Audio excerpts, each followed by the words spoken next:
महाशिवरात्रि के दिन व्रत पूजन कैसे करें, आओ इसकी विधि बताते हैं।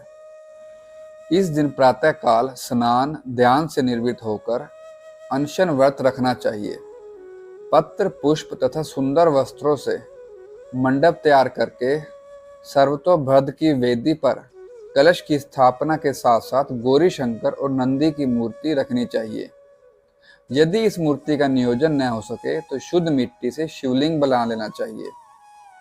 कलश को जल से भरकर रोली, मूली, चावल, पान, सुपारी, लौंग, इलायची, चंदन, दूध, दही, घी, शहद, कमलगट्टा, धतूरा, बेलपत्र, कामुआ आदि का प्रसाद शिवजी को अर्पित करके पूजा करनी चाहिए। रात को जागरण करके शिव की स्तुति का पाठ करना चाहिए। इस अवसर पर शिव पुराण का पाठ मंगलकारी है। शिव आराधना स्तोत्रों का वाचन भी लाभकारी होता है। इस जागरण में शिव जी की 4 आरती का विधान जरूरी है। शिवरात्रि की कथा कहे या सुने।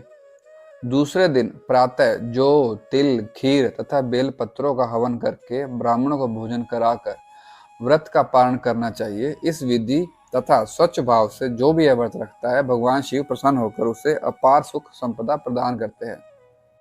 भगवान शंकर पर चढ़ाया गया नैवेद्य खाना निषेध है। ऐसी मान्यता है कि जो इस नैवेद्य को खा लेता है वह नरक के दुखों को भोगता है। इस कष्ट के निवारण के लिए शिव की मूर्ति के पास शालिग्राम की मूर्ति का रहना अनिवार्य है। मतलब शिवलिंग के ऊपर एक शालिग्राम जी भी रख दे।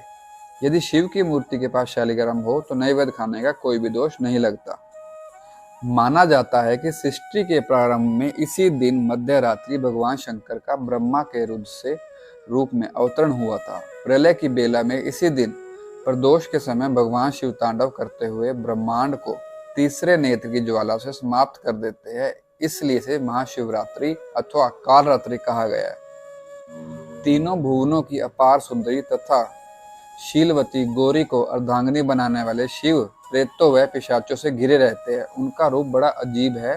शरीर पर मसानों की भस्म, गले में सर्पों का हार, कंठ में विष, जटाओं में जगत तारिणी पावन गंगा तथा माथे में प्रलयकारी ज्वाला है। बैल को वाहन के रूप में स्वीकार करने वाले शिव अमंगल रूप होने पर भी भक्तों का मंगल करते हैं और श्री संपत्ति प्रदान करते हैं। काल के काल और देवों के देव महादेव के इस व्रत का विशेष महत्व है। इस व्रत को ब्राह्मण, क्षत्रिय, वैश्य, शूद्र, नर, नारी, बालक, वृद्ध हर कोई कर सकता है।